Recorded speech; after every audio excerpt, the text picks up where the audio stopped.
प्रधानमंत्री नरेंद्र मोदी 13 से 19 जून 2026 तक फ्रांस और स्लोवाकिया के आधिकारिक दौरे पर रवाना हो गए हैं। इस यात्रा का उद्देश्य भारत के दोनों देशों के साथ रणनीतिक, आर्थिक, रक्षा और तकनीकी संबंधों को और मजबूत करना है। फ्रांस में मोदी राष्ट्रपति के साथ द्विपक्षीय वार्ता करेंगे तथा रक्षा, अंतरिक्ष और कृत्रिम बुद्धिमत्ता (एआई) जैसे क्षेत्रों में सहयोग बढ़ावा देने पर चर्चा होगी।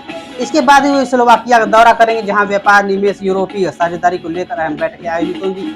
चलिए जानते हैं फ्रांस है कहाँ पर।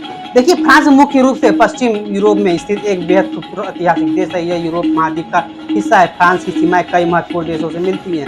इसके उत्तर पूर्व में बेल्जियम और लग्जमबर्ग है, पूर्व में जर्मनी, स्विट्जरलैंड और इटली है, और दक्षिण पश्चिम में स्पेन और अंडोरा देश है। इसके उत्तर और पश्चिम में इंग्लिश चैनल, अटलांटिक महासागर है, जबकि दक्षिण भूमध्य सागर स्थित है। फ्रांस की राजधानी पेरिस और करेंसी यूरो है। अमेरिकी राष्ट्रपति डोनाल्ड ट्रंप ने आरोप लगाया कि ईरान समर्थित समूहों ने हाल के महीनों में समुद्री मार्गों पर कई हमले किए, जिनमें भारतीय व्यापारिक जहाज भी प्रभावित हुए। ट्रंप ने कहा कि अंतर्राष्ट्रीय समुद्री सुरक्षा को खतरे में डालने वाली ऐसी गतिविधियों को बर्दाश्त नहीं किया जाएगा। उन्होंने लाल सागर और आसपास के समुद्री क्षेत्रों में जहाजों की सुरक्षा सुनिश्चित करने के लिए सहयोगी देशों के साथ कार्रवाई की बात कही। हालांकि ईरान ने पहले भी ऐसे आरोप से इनकार किया और घटना की स्वतंत्र जाँच की मांग की। पश्चिम बंगाल की राजधानी कोलकाता में तृणमूल कांग्रेस के वरिष्ठ नेता अभिषेक बनर्जी के आवास पर पुलिस की एक टीम पूछताछ के लिए पहुंची।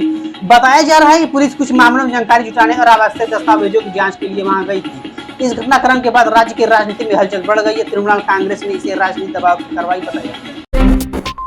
फीफा वर्ल्ड कप 2026 दुनिया का सबसे बड़ा फुटबॉल टूर्नामेंट है। इसका आयोजन 11 से 19 जुलाई 2026 तक चल रहा है। पहली बार विश्व कप की मेजबानी 3 देश मिलकर कर रहे हैं, यूनाइटेड स्टेट, कनाडा और मैक्सिको है। योगी आदित्यनाथ आज विजयनगर भारती के 7वें राष्ट्रीय सम्मेलन का उद्घाटन बनारस हिंदू यूनिवर्सिटी में किया। सम्मेलन में देश भर के वैज्ञानिक, शोधकर्ता और शिक्षाविद भाग लेंगे। कार्यक्रम का उद्देश्य भारतीय विज्ञान अनुसंधान और नवाचार को बढ़ावा देना तथा वैज्ञानिक सोच के प्रसार पर चर्चा करना है। भारत मौसम विज्ञान विभाग ने महाराष्ट्र, केरल और पूर्वोत्तर राज्यों के लिए चेतावनी जारी की है। आईएमडी के अनुसार 13 से 18 जून के बीच केरल, असम, मेघालय, अरुणाचल प्रदेश, नागालैंड, मणिपुर, मिजोरम और त्रिपुरा में व्यापक वर्षा होने की संभावना है। कुछ इलाकों में बहुत ज्यादा बारिश के कारण जलभराव, भूस्खलन और यातायात बाधित होने का खतरा है। महाराष्ट्र के ऊपर गोवा, मध्य महाराष्ट्र, मराठावाद क्षेत्रों में भी गरज चमक के साथ बारिश और तेज हवाओं का अनुमान लगाया गया है। केरल में 13 से 14 जून के दौरान वर्षा होने की संभावना जताई गई है, जबकि पूर्वोत्तर भारत में कई स्थानों पर बहुत ज्यादा बारिश होने की संभावना दर्ज की गई है। प्रशासन ने लोगों को सतर्क रहने और मौसम विभाग की सलाह का पालन करने को कहा। भारत और अफगानिस्तान के बीच 3 मैचों की वनडे सीरीज का पहला मुकाबला आज हिमाचल प्रदेश के धर्मशाला स्थित HPCA स्टेडियम में खेला जा रहा है। मैच भारतीय समय अनुसार दोपहर 1:30 बजे शुरू हुआ। यह सीरीज भारत की 2027 के वनडे सीरीज को तैयारी की शुरुआत की जा रही है। कप्तान शुभमन गिल के नेतृत्व में टीम इंडिया मैदान पर उतर रही है। हालांकि मौसम विभाग ने धर्मशाला में बारिश, आंधी की चेतावनी जारी की है, जिससे मैच प्रभावित हो सकता है। मैक्सिको नेशनल फुटबॉल टीम ने फीफा वर्ल्ड कप 2026 में अपने घरेलू मैदान पर शानदार शुरुआत करते हुए दक्षिण अफ्रीका को 2-0 से हराया। मैक्सिको ने मैच की शुरुआत से ही आक्रामक खेल दिखाया और दोनों हाफ में एक-एक गोल दागकर जीत दर्ज की। इस जीत के साथ मैक्सिको ने ग्रुप ए में महत्वपूर्ण 3 अंक हासिल किए।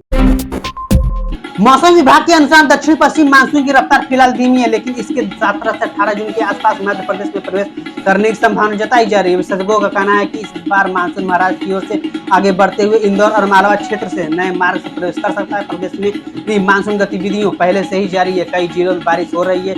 मानसून के आगमन के बाद इंदौर सहित पश्चिम मध्य प्रदेश में अच्छा वर्षा की उम्मीद है। दिल्ली की बिजली उपभोक्ताओं को जल्द ही बढ़े हुए बिजली का बिल का सामना करना पड़ सकता है। दिल्ली इलेक्ट्रिसिटी रेगुलेटरी कमीशन ने बिजली वितरण कंपनियों को फ्यूल कास्ट एडजस्टमेंट यानी फ्यूल सरचार्ज बढ़ाने की अनुमति दे दी है। इसके फैसले के बाद बिजली उत्पादन और ईंधन लागत में बढ़ोतरी का अतिरिक्त बोझ उपभोक्ताओं पर डाला जाएगा।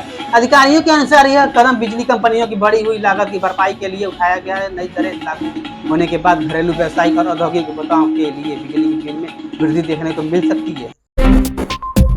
ऑस्ट्रेलियन ओपन बैडमिंटन 2026 सिडनी के क्ले कोर्ट में खेला जा रहा है। यह BWF वर्ल्ड टूर का 500 सुपर टूर्नामेंट है, जिससे कुल इनामी राशि $5 लाख अमेरिकी डॉलर है। इस समय टूर्नामेंट के सेमीफाइनल मुकाबले पूरे हो चुके हैं। भारत की स्टार शटल PV सिंधु का सफर सेमीफाइनल समाप्त हो गया है। आज हुए कड़े मुकाबले में जापान के शीर्ष खिलाड़ी अकाने यामागुची ने सिंधु को सीधे गेमों में 20-22, 21-12 से हराकर फाइनल में प्रवेश कर लिया।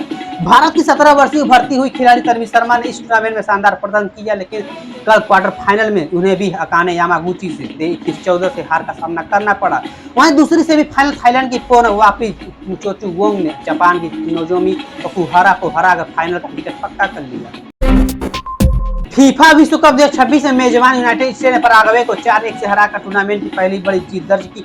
मैच में फ्लोरिन बालोगुन ने 2 गोल किए, जबकि टीम ने आक्रामक खेल दिखाते हुए पहले हाफ में ही मजबूत बढ़त बना ली। यह विश्व कप इतिहास में अमेरिका का सबसे अधिक गोल वाला मैच भी बन गया है।